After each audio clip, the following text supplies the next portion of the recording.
Good morning, everyone. It's a great pleasure to welcome our speakers and all of our audience to this latest installment in our series of Nordic Talks. To those of you that don't know me, that would be most of you, my name is Thierry Hoppe. I'm the new Consul General of Denmark here to Istanbul. For the next hour or so, we have some great speakers lined up for you on the topic of sustainability in the textile industry.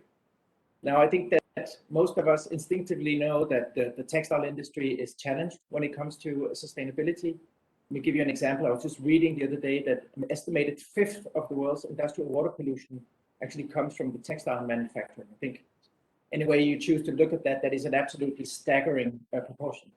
So on the one hand, we're talking about an industry that is reliant to a very large degree on natural fibers and supplies that originate from agriculture. We also talking about an industry that is typically very labor intensive and where a large proportion of the manufacturing takes place in developing countries. These are all elements that obviously contribute to potential sustainability issues, both environmental and social. On the other hand, also there's clearly an increasing awareness of these challenges, and with that comes an increasing pressure on the industry. We see it from governments that want to regulate, from civil society and media that raise awareness, and customers and clients that are choosing to spend their money where they find it's most relevant.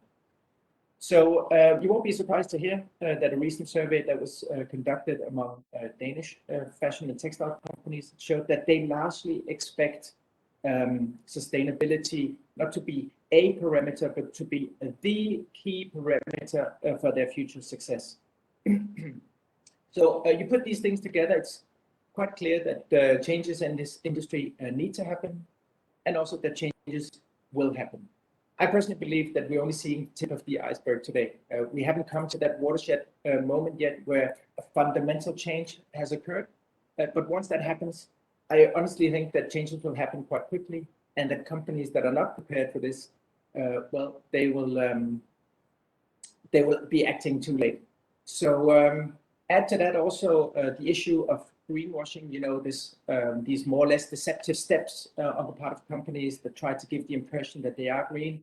But I think consumers, actors are getting increasingly aware of these and able to see through such attempts. So when you address sustainability these days, it needs to be real. The bottom line here is that sustainability is no longer a nice to have, it's a need to have. So we have 1 hour to address this topic. That's a tall order, but we have some outstanding speakers lined up for you. And before I leave the floor to our moderator, I want to take this opportunity, especially for our viewers outside of Turkey, to repeat the excellent news that's coming out of this country in these days. And that is that Turkey has just recently ratified the Paris Agreement. And you know, although that is just the first of many steps to come, I think that's a reason for congratulating Turkey, and it sends an incredibly strong message about climate change being high on the national agenda here. We could not ask for a better backdrop to our webinar today, and with those words, I pass the floor to our moderator, Sinem Çelik, who is the founder of Blue Projects and in her own way, a front runner, an entrepreneur in sustainable fashion. So we're very happy to have you, Sinem Çelik, and I give the floor to you. Thank you. Thank you very much, Mr. Hoppe, for this nice and warm introduction. And hello, everyone. My name is Sinem Çelik, and it is an honor to be the moderator of this Nordic Talk today. The title of this event is Sustainable Textile Industry, Create and Circulate for the Future. First of all, I want to thank Royal Danish Consulate General in Turkey and Nordic Council of Ministers to organize this event, which is dedicated to textile. Obviously, it's one of the most critical industries when discussing sustainability and circularity. As we all know, the textile industry has enormous impact, both environmentally and socially. Considering the fact that it has the huge responsibility on global carbon emissions and the existing waste-led dynamics of it, we all need quick actions, that's for sure. So coming to my own profession and journey, I am the founder of Blue Projects, which is a consultancy, community, and educational platform And I define my role as sustainability change agent because it is actually so much related to change making. So when I was creating it 5 years ago, when sustainability was not even that popular at all, my starting point was to look for and inspire new possibilities in fashion. Back then, I was in the fashion industry for 15 years, mainly around sourcing, and witnessed the whole transformation into overconsumption and the waste-led dynamics. So I decided to design a business model based on fixing the broken system of the industry. So what I do is I connect like-minded communities, brands, companies with a desire to create some positive impact. And we employ and activate conscious sourcing and design expertise to deliver this impact, positive impact. So another tool that I personally believe so important is to activate education and collaboration with academic platforms. So I teach the young generation to spread the awareness around circular fashion and sustainability.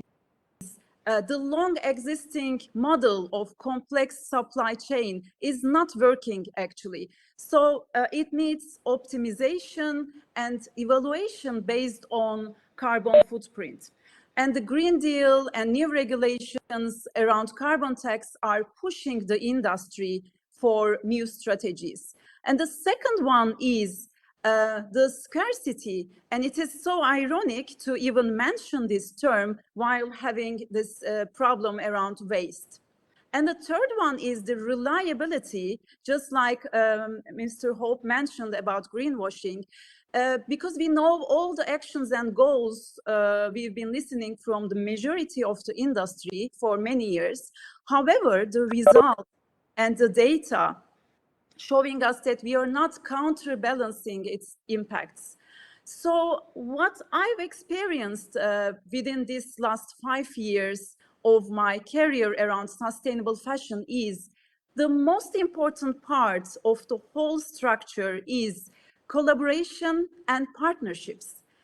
So today at this event, we'll present you some very good examples of international partnerships, industrial efficiency, and circularity. So we have a valuable and inspiring speakers from forward thinker companies today. I am very honored to present you. Let me first present you all of our speakers and then introduce you our first speaker, Mr. Deniz Erda from Eco Shoes. He is Middle East and Turkey General Manager. We will have Kemal Say, Country Manager of Fibertex Nonwovens Turkey, and Soren Roberhagen, Sales Director of Aquaporin. So I am glad to invite you to the stage, Mr. Deniz Erda. So you're talking about some new innovations around also leather, which is one of the most important materials in the textile industry. So I'm curious to know more about your new innovations. So the stage is yours. Very much. Welcome for everybody, and greetings from the Dubai. It's very hot weather, around 38 centigrade compared to, especially Denmark and to Turkey, and very hot days. I would like to say welcome to everybody again. I am Deniz Erda. I have been working for retail industry since 1987, almost more than 34 years. For the retail industry in Turkey and in Europe and US, and now also in Middle East.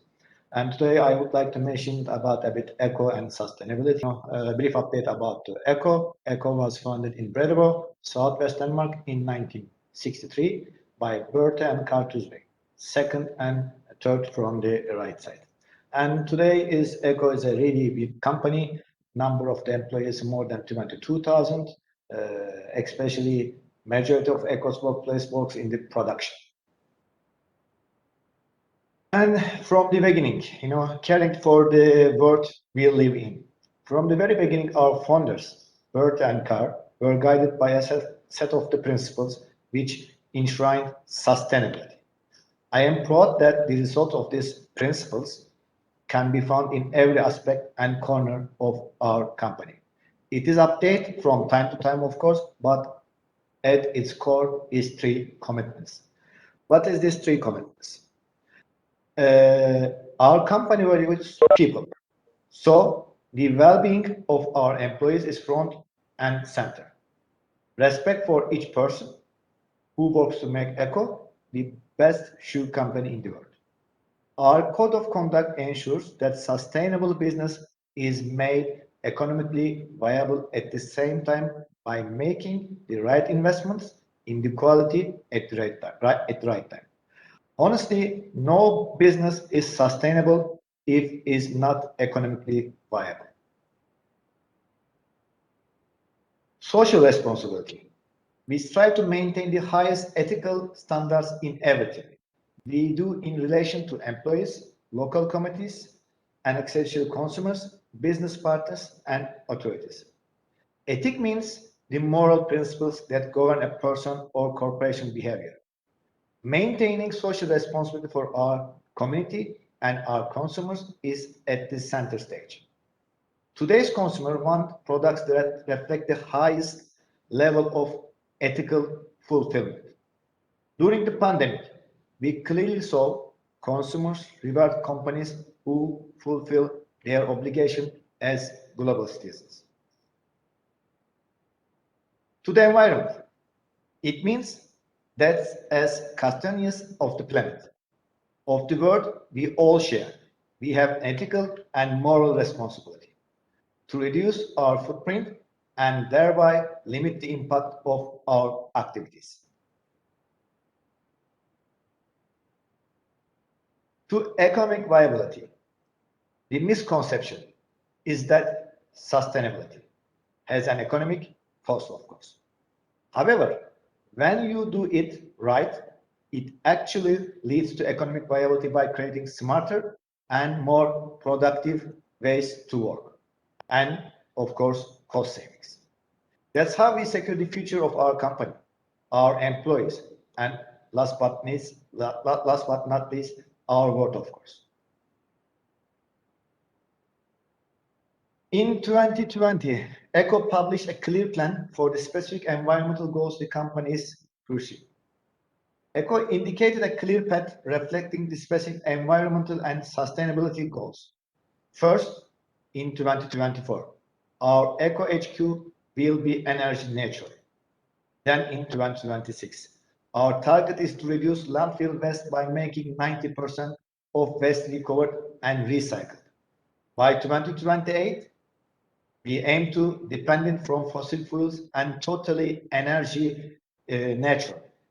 On top of all this, most important part, to continue to reduction in water usage and improve wastewater facilities to create closed loop water system. The target is to reach net zero water discharge by 2030. I would like to underline, target is to reach net zero water discharge at the end of the 2030. These are 4 very specific and doable targets and goals. Chemicals, we aim to reduce the consumption of chemicals and gradually replace them with the bio-based substance and to work on recycling chemicals where not easily replicable. But our main aim, definitely recyclable chemicals and substance by 2030. Another important point, product chain. Our supply chain and production chain are owned and managed by us, where possible. So we are accountable for every step of the process, which includes 210 pairs of hands from leather hide to beautiful shoes on your feet for the most sustainable and beautiful solutions. It is unique position in today's world, honestly. That's how we can set highest standards in eco.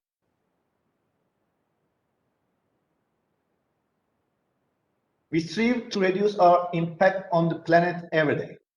And ECO created Dry10. Dry10 by EcoLader introduced water-efficient technology. 25 million liters of water. Can you imagine? I am talking about the 25 million liters of water. That's how much ECO's water-efficient innovation Dry10 will save ECO at its tannery in the Netherlands every year. Enough water to keep more than 9,000 people hydrated for a year, saving almost 9,000 people.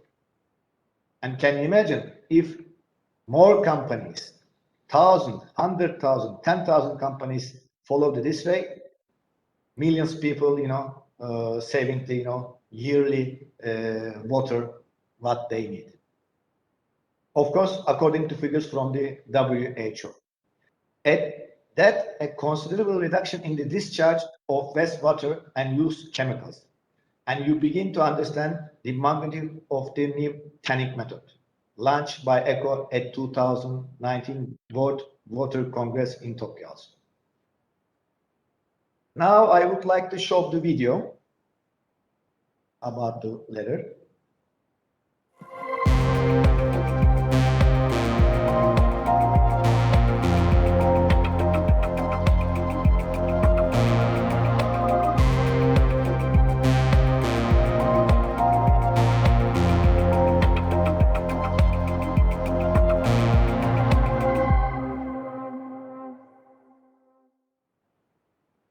As you see, the first solid step towards water-free leather manufacture. The history of the tanning industry goes back 10,000 years, and the process was always thought to be impossible without the use of large amounts of water. They always believe need more water. But EcoLeather's new dry-tan technology breaks the paradigm and is now set to change the leather industry. Dry-tan by EcoLeather is one of more steps in tanning process, and it uses the moisture already present in the hides. The result is indistinguishable from traditionally tanned leather in terms of the quality, especially quality, characteristic, stability, and lead time. Besides saving huge amounts of water with the technology. This is, I think, most important part. But also another important point here I would like to mention. This is also at its tannery in the Netherlands alone, just in the Netherlands alone. EcoLeather will eliminate 600 tons of sludge per year, translating into 40 truckloads of sludge deposited in landfills per year. This is amazing saving. And another important milestones for EcoLeather teams up with Apple to reduce carbon footprint. In a press release, Apple has announced that EcoLeather is on the list of the suppliers that have committed to run their Apple productions on 100% clean energy. Apple's Supplier Clean Energy program aims to reduce the carbon footprint, and last year, Apple and its suppliers managed to generate clean energy that roughly equal to electricity needed to power over 600,000 homes in the US. This is also amazing numbers. Headquartered in Netherlands, EcoLeather strives to reduce the environmental impact of its operation, implementing environmentally sound methods and technology. Dry-tan, a water-efficient tanning process, is one of the latest examples of ECO's focus on supporting sustainable operations. Of course, sustainability must include the inevitable shift to solar energy sources. That's why, in addition to biogas and biodiesel, we established a plant in Paris equipped with voltaic solar, which is 100% self-sufficient. We are also upcycling remnant ladder into new shopping thoughts. Honestly, I would like to say thank you, but before closing my session, I would like to say something about the pandemic, especially during the pandemic. Because, when everything closed down last year, we became very aware of our impact on the environment. For example, the canals of Venice cleared, animals came to the cities, and we heard birds song. So we could all think about sustainability. At ECO, we approach it from a holistic view. We are accountable for every part of our process, and indeed, we want to see the world renewed and healthy. Even in hard times, we focus on the opportunities and never give up. We need to inspire the younger generation as we go forward. Thank you very much for listening. Thank you so much, Mr. Deniz Erda, for this inspirational and informative presentation. I personally am really impressed about the innovation of dry tan and the savings around it. It's really very impressive. So thank you very much. Now I would like to invite Mr. Kemal Say. He is the country manager of Fibertex Nonwovens Turkey. He will be talking about their goals around sustainability in textile industry and industrial efficiency.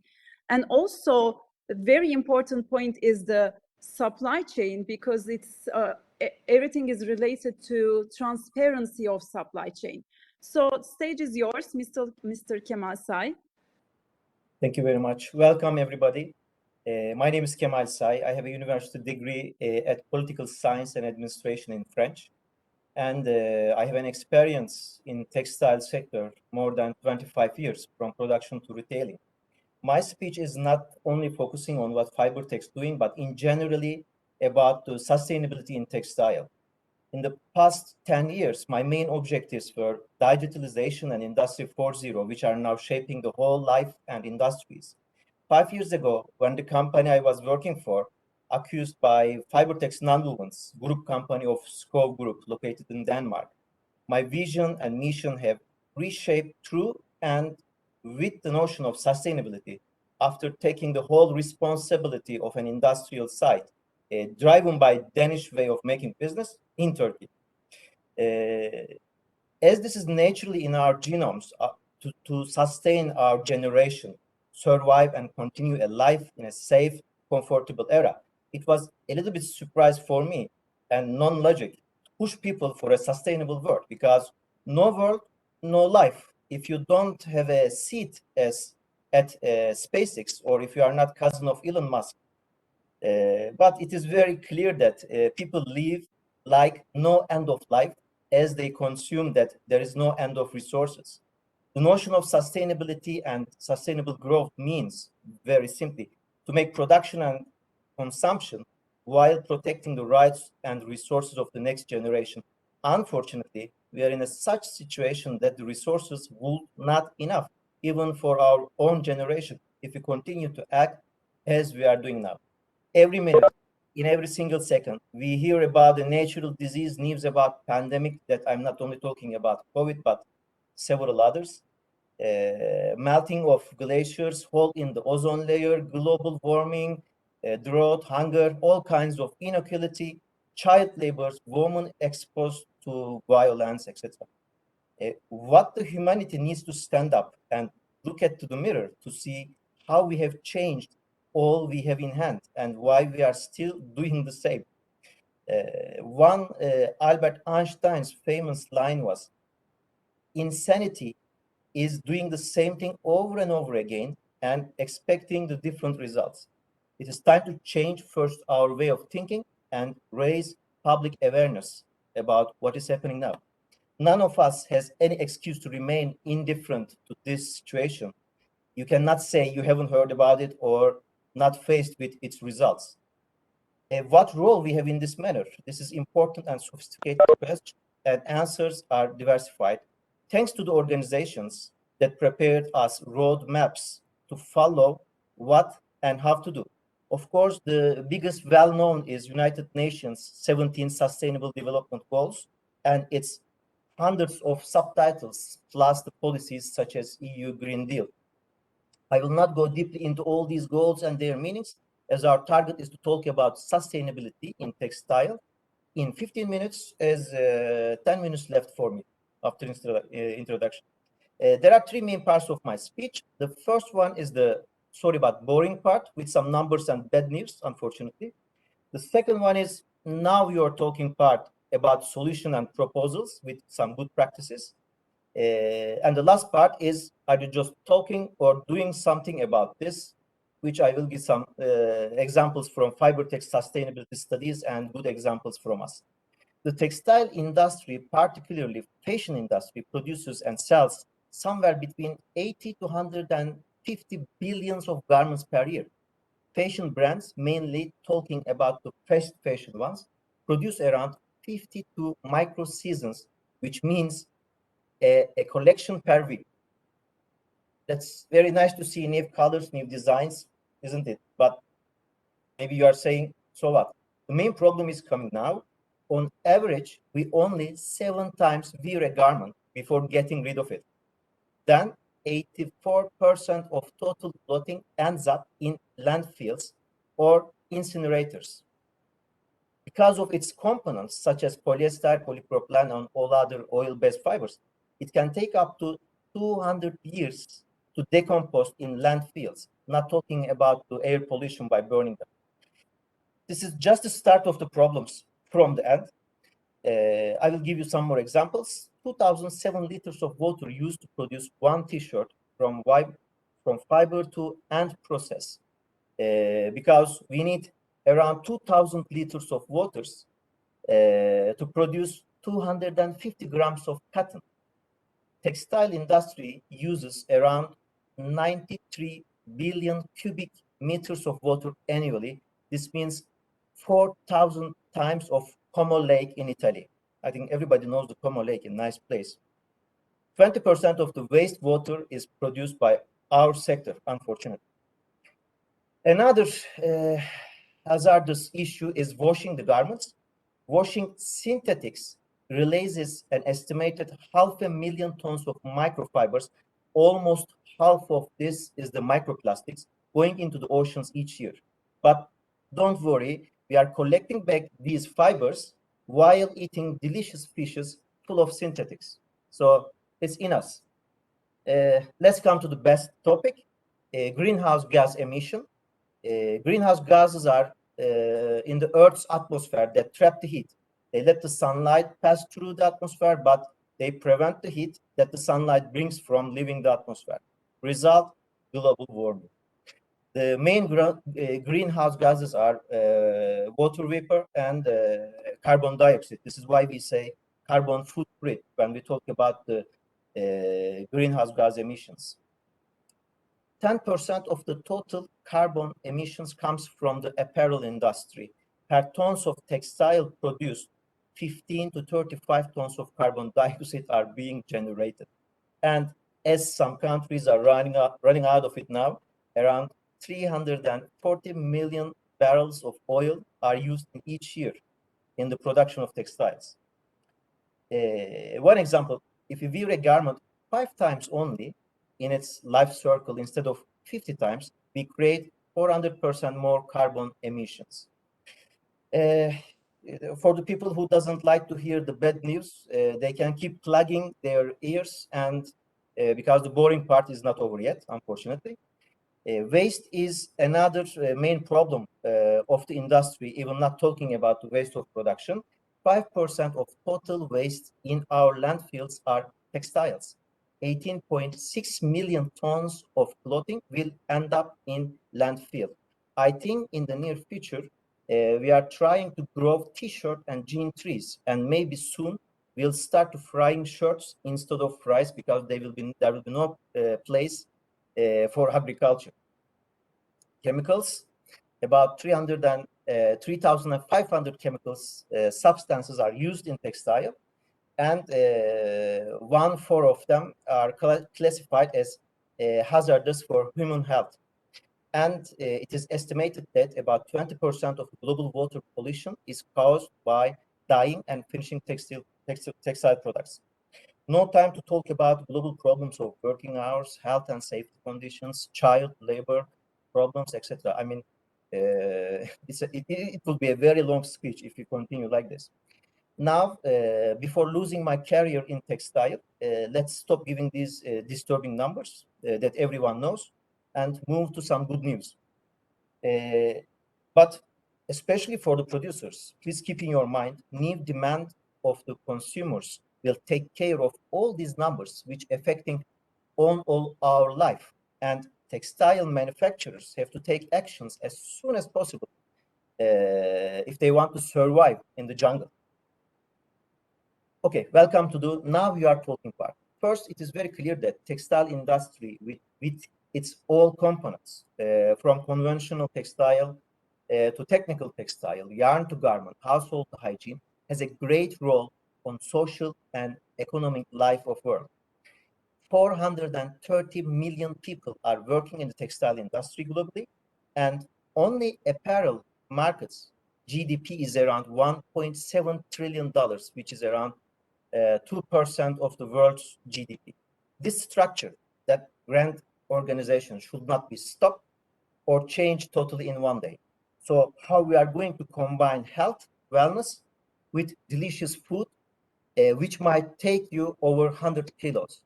Of course, by cooking and consuming healthy, delicious food. In many other ways and details of the responsible and conscious textile manufacturing and consuming, a circular textile economy driven by effective policies and business models is the best known solution for now with the power and help of technology and science. What are the principles of the circular textile economy and how it is going to work? First, very simply, I would like to tell you what we are doing now in the name of linear clothing system. We produce the fibers, we produce the garments or carpets, whatever, the textile, use it for a short time now, and then bury it or burn it. How nice. How the circular textile economy works then, which means a generative system as the textile products are circulated for as long as their maximum value is retained. This part is for producers. It starts with biodegradable, non-toxic, and recyclable designing, because from the start, designing has to be ready for circular economy. And we have a very good tools to realize it, like digitalization and in general the technology. The second part is source of non-toxic, recyclable or compostable fibers, where main fiber producers are working on this now. And then, of course, the production side, produce with renewable energy, mainly with efficiency and in good ethics under labeling and international standards. It continues with reuse, recycle, or compost all remains, create a waste collection system, and all these circular system has to be a real transparent. The benefits of the system is great for reduction of environmental or social damage, and also for the company for a better public image for the brands. Green loans from finance authorities are available for your financial needs while trying to catch this train. But of course, it is not easy and has many barriers while changing your own system in the production. The problem is, this is not a choice anymore. The world changed and we have to take action as soon as possible because the arrow came out of the bow. The consumers started to act in such way, choosing sustainable brands, using washing and repairing more carefully their existing clothes. Now, new type of consuming like renting, loan, redesigning, or swap the textiles and its products by help of internet platform, and thinking qualitative rather than quantitative while consuming. I would like to give some examples if it doesn't mind or understood as advertisement, but good to know and inspect if they are really doing it or not. There are some actions taken by some very well-known brands like Levi Strauss. They announced that by 2025 they will reduce their own greenhouse emission by 90%.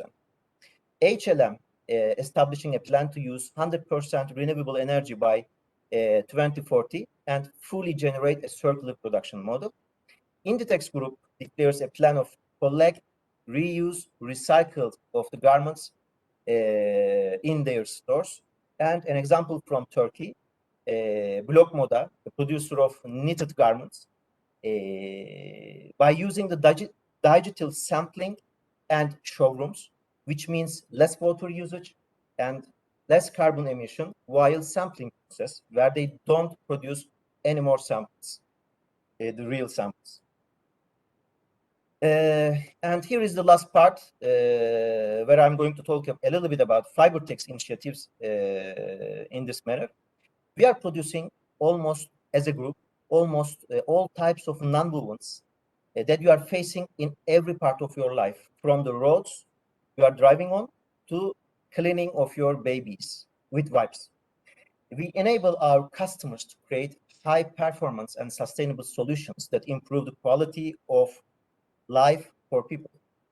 In Turkey, we are specialized in production of spunlace nonwovens mainly used in hygiene and medical sectors.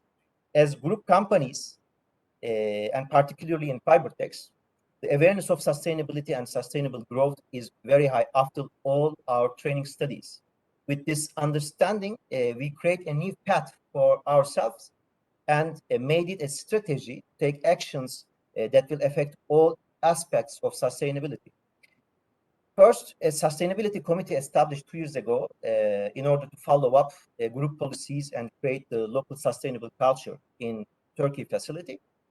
Necessary actions has been initiated and ensure that sustainability is adopted by all our family members and partners. Our studies focused on 8 main sustainable development goals that I will mention now, only the 3 of it.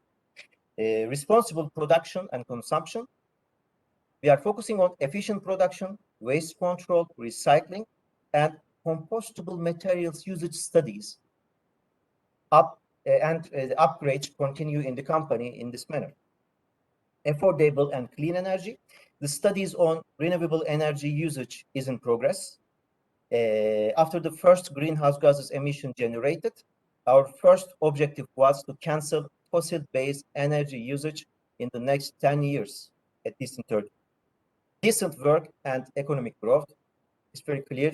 To achieve our goals and ensure our future success, we believe it is important that our employees share our values of excellence and we all work for the highest standards in every aspect of our business.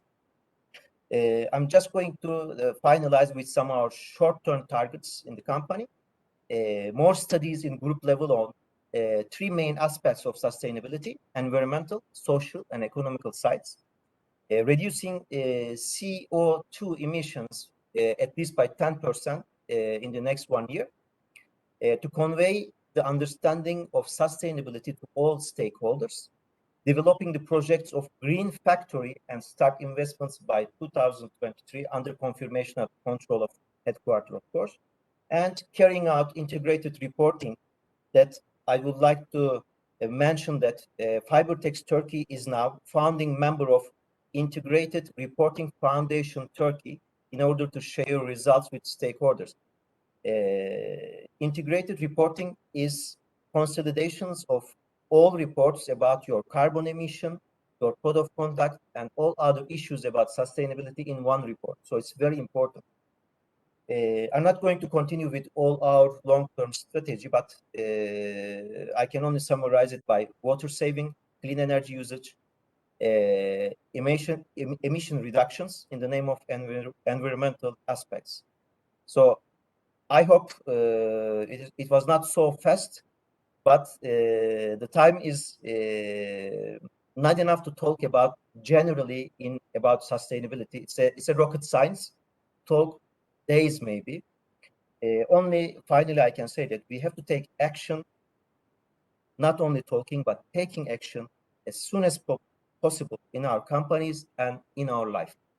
Thank you very much for listening me.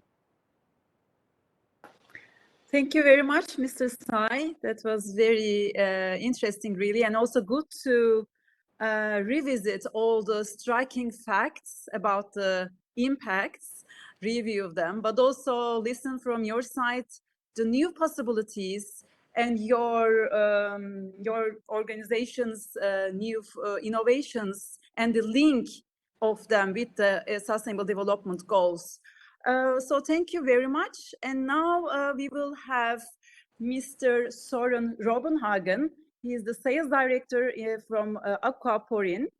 And we will listen during his presentation how Aquaporin as a technology provider helped the textile and fashion industry deliver positive impact and how they link with the global SDGs. So we are curious to know more about your case studies and partnerships, all to transferable points as well to Turkey. So I welcome Søren Robbenhagen. Thank you very much, Sinem. And first of all, thank you for organizing this great event. I really look forward to the panel discussion later, but also now to present Aquaporin and our solutions. But I also want to say a big thank you to Kemal Say for setting the scene here to point out how the seriousness of the issues that we see in the textile industry, but also for pointing out that there's still hope that we can solve the issues. And I think this is also backed up by the presentation given by Mr. Dennis Erda. It's good to see such prominent companies are taking this very serious and are so engaged in greening the textile industry. And I think that is needed, that companies like Echo, H&M, and all the other big brands set the scene and inspire all the other brands and producers to change this into a green industry. But now let me share a bit about Aquaporin and what we do. I'll just share my presentation here. So bear with me for 2 seconds, please. And can you please confirm that you can see the presentation and also shifting the slides? Super, thank you very much. So Aquaporin is a Danish water technology company founded back in 2005. Our main purpose is to preserve the most valuable resource we have here on Earth, and that is water. So we work very much on securing clean drinking water, but also to reduce the pollution of the water resources we have. We have our own technology, Aquaporin Inside, that helps industries to clean and reuse more water, which could also be relevant for the textile industry. As a company, we are growing rapidly these days. We just had a very successful IPO back in June this year, where we raised 33 million euros, which will enable us to invest in more technology, more development, but also in expanding our footprint commercially. We are a very diverse company with a lot of different nationalities, and also we have a lot of highly educated people on board. We work with a lot of universities around the world, and a lot of these partners that we work with actually also end up working for us. So we take the SDGs very serious. Actually, it's been a part of our DNA since the very beginning, and before the SDG goals were actually set, we were working with securing clean water for all, but also on reducing the pollution of the water bodies. We very much look into how we can reuse valuable resources, not only water, but also other resources that can be reused and recycled. So I think it's clear that we also work actively with SDG number 12. And then, as I said before, we have a very close collaboration with both governments, universities, and other partners around the world. As an example, I can mention we have a close collaboration with Singapore BUP on developing low energy brackish water RO and seawater RO membranes for securing their water supply in the future. So all these four SDGs, number 6, 14, 12, and 17, are in our DNA right from day one. Now, I would like to give you a bit of the background of our company and how it all started. Our aquaporn Insight technology is actually based on a Nobel Prize-winning discovery by the American scientist Peter Agra. He was awarded the Nobel Prize for his discoveries of the aquaporn protein and its function of transporting water in and out of all living cells. That inspired our founder, Peter Holme, to found the company Aquaporn, inspired by the name of the protein back in 2005. And we've spent more than 10 years in research and development on how to develop a process where we can extract the protein and produce the protein in an industrial scale, but also how to stabilize the protein and embed it in a formulation that we then coat our membranes with. The advantage of using the protein is that the protein is very selective to water molecules. It would only allow H2O to pass through this protein channel. And it's super efficient. Actually, 1 gram of the protein can transport 700 liters of water per second. So basically what we do is that we are taking nature's own invention or evolution and embed that into a biomimetic membrane. We have the whole production internal here, right from producing the protein, but also to coating and producing the membranes. So imagine that you could use this technology and take the leaves of the cotton plant that you use to produce textiles, t-shirts, and so on, and that is today, as we learned from earlier presentations, accounting for huge water consumption and huge pollution of the water bodies. So imagine we could take the leaves, use the proteins of these leaves of the cotton plant to treat the wastewater that is generated by the textile industry, and then recycle that water back to the plants as irrigation. Well, that is actually possible. Now I'd like to show you a video that explains a little more about our technology. So if you could please start the video.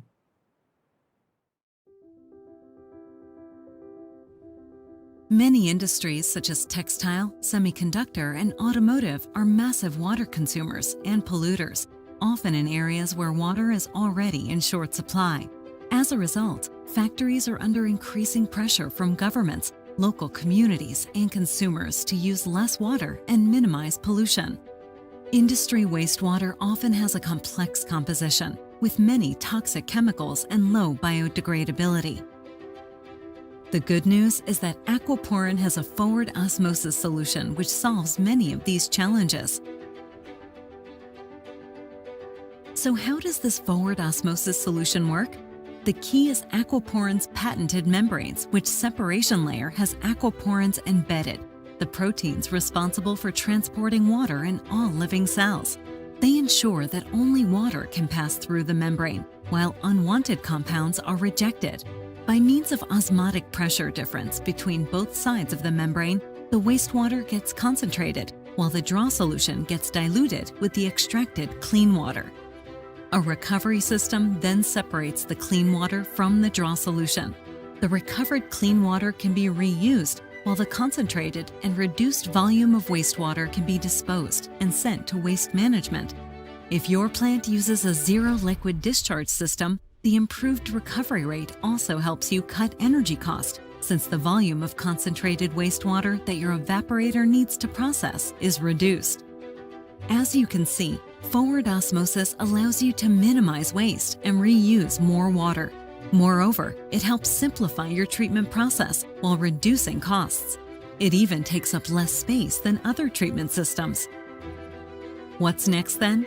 At Aquaporn, we can advise and assist you all the way from initial feasibility testing to full-scale operation, so you get a solution tailored for your exact needs. Our goal is clear: to ensure the sustainable reuse of water in industrial applications. From our base in Denmark, we're working with local and international partners to solve this global problem. Are you ready to join the clean water revolution?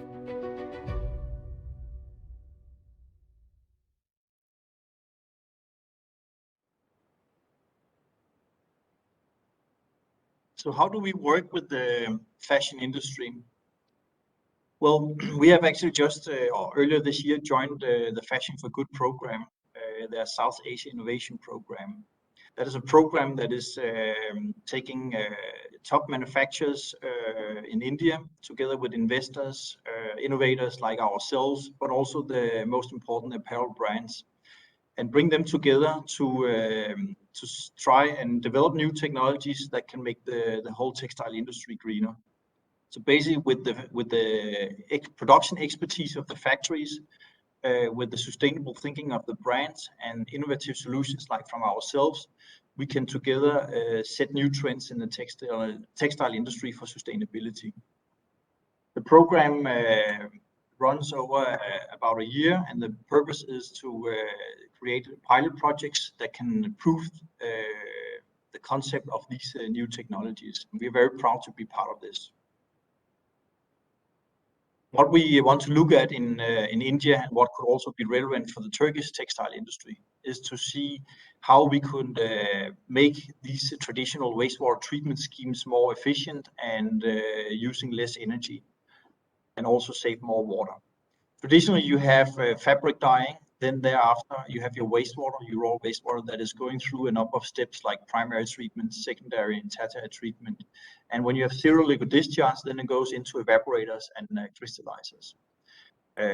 Especially the evaporator step is super energy intense, but also very capex and opex intense.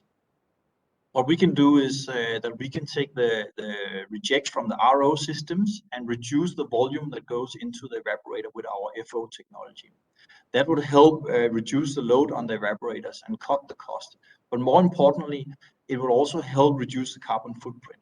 We have done a study in India with a textile factory from one of the prominent brands, and the calculations show that with our technology, we could help reduce the load on the evaporator, which translated into a reduction of 54% of the carbon footprint for that specific step in the wastewater treatment scheme. So I think that is pretty good news, that not only can we help them save more water, but we can also reduce the carbon footprint. So overall, with our technology, and we're using the nature's own water channel, we can help produce very clean water and recycle that. We have a very high rejection of contaminants, as you can see in the graph here to the left. Both TN, COD, and TOC are rejected. And we also see from other tests that the permeate, the clean water that we can produce, is so clean that you can reuse it in the dyeing house or for other purposes in the factories. We're able to extract a lot of water from this wastewater. We have seen examples of up to 90%, 95% of the water that we can extract and reuse in the factory, thanks to the technology. It's super efficient, and mainly the reduction of the load on the evaporators drive the short ROIs. We've seen ROIs down to 2 years in an Indian context where you have a very price-sensitive market with a lot of cheap technologies around. So this is very interesting and really offers a new economical feasible technology for a more greener textile production. So overall, it will help you increase your sustainability, both by reducing energy consumption, carbon footprint, but also by recycling more clean water. Just want to go through a short case here we have just to show you what we have done. There's one of the only few dye houses left in Denmark. I think there's maybe a handful, but we've taken some of their raw wastewater and treated with our FO technology. And we were able to recover up to 95% of the water here. We had a very efficient test which shows very high flux. That means that the water is passing through the membrane very fast, and still we are recovering or we are rejecting all the contaminants. So this makes the system overall very efficient with less need for membrane area compared to other technologies. This would help the dye house not only save costs, because water has a high cost in Denmark, both in and out. You pay for the raw water, but you also pay for discharging your water to the sewer for treatment in the municipal wastewater treatment plant. It will also help them have a more sustainable profile, which will generate more turnover for them. One of their main markets is the German market, where they sell online, and they claim this dye house or brand that if they can show that they are reducing the water consumption and recycling more water, then they will be able to sell more on the German market because of a better sustainability profile. So it's not only helping them save cost and water, but also actually generating more revenue because of the greener profile. So I think this is a brilliant case, which could also be replicated in Turkey. And we see a lot of opportunities in Turkey right now. We are in dialogue through our distributor with a number of textile factories. And I understand the zero liquid discharge is also becoming very relevant in Turkey, not only because Turkey is a water scarce country, but also because of pressure from the brands that they want to see a greener production. So we would like to be a part of the solution for a greener textile, and I look forward to discuss this with you in the panel, but also please feel free, any of the listeners, to contact me afterwards. Thank you very much.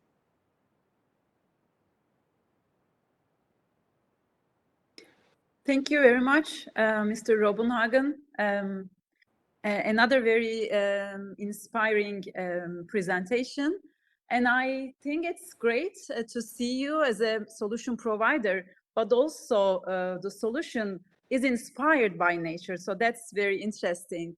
And one of the other things I noticed that is the way you approach is around system design. So that is also something we need to see more in the whole industry.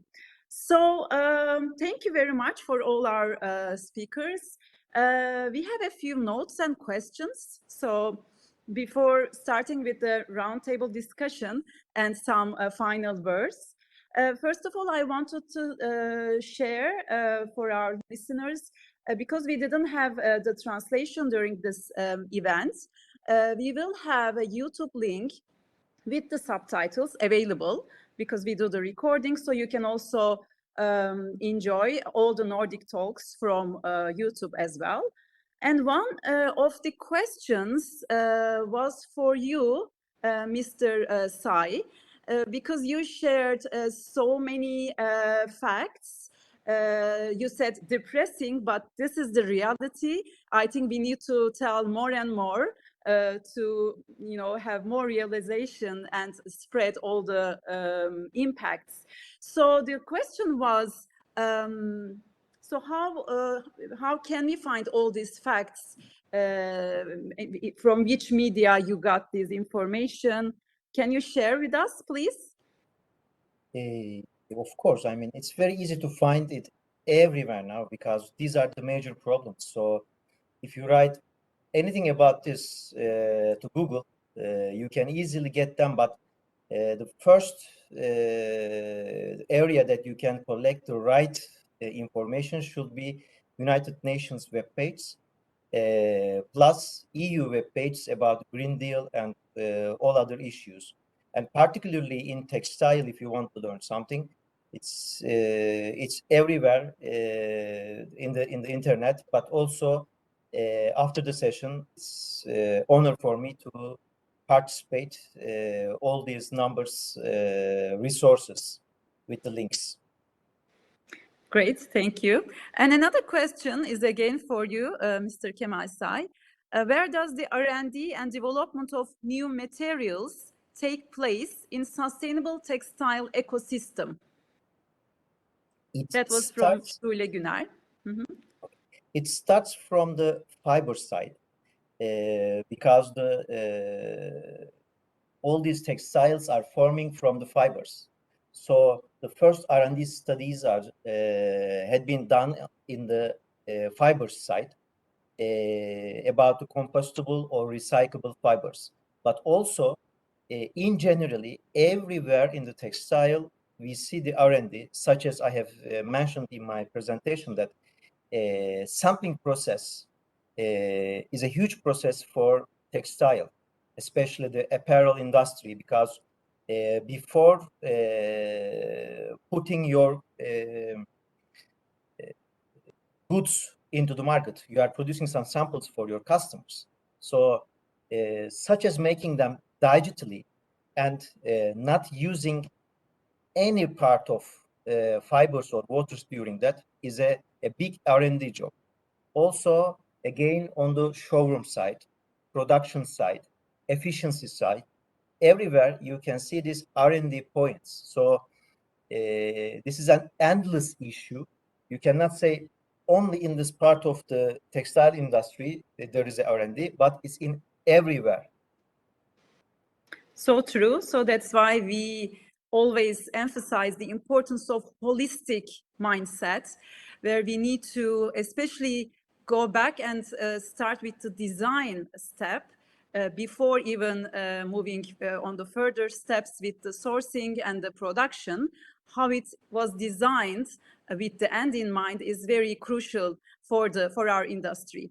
So another question is for you.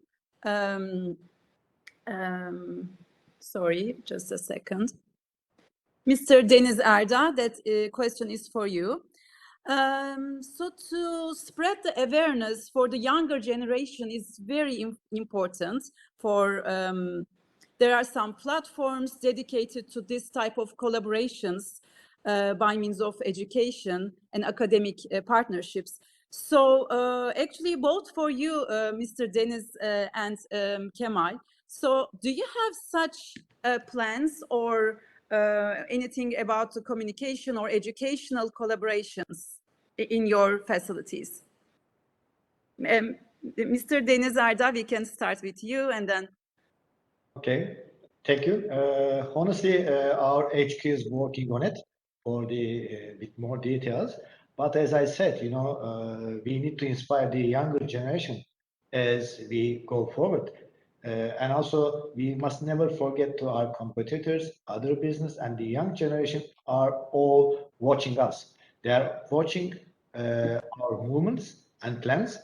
We need to act responsible in everything we do, in the whole process, from, let's say, tanning leather to our marketing initiatives, and all eyes are on us. We have a chance to not only set the standards, but also to inspire others with our sustainability. And we are ready, and also we are working all this kind of cooperation with some university, etc. in Denmark and also all over the world. Thank you. And Mr. Kemal Say, anything from your side about this collaboration? Yes, it's a very good question, because yeah, it is. when I was working on Industry 4.0, we were always talking about the jobs which is going to lose their value in the near future. But with sustainability for youth, some new opportunities are coming, because even just when we are talking about the departments of sustainability in the companies, there is not enough, maybe none of people has information about the sustainability in the department. So it's a big opportunity for the youth to be in the R&D or policy creation part of the sustainability in the companies. It's a very big opportunity, because you can create your own job with being part of a department in a company. As Fibertex, we have a Fibertex Academy, which is working on sustainability issues. And we have some conferences, which is going to be done with the schools around our company, but also in the industrial zone. We would like to share what we know with the people, which is going to help people and the community to rise up to awareness. Also, I am the board member of Textile Exporters and Workers Association, and that association also has partnership with the universities to give some conferences or working together about sustainability. So it is extremely important job duty for the people who knows a little bit about sustainability to tell the others.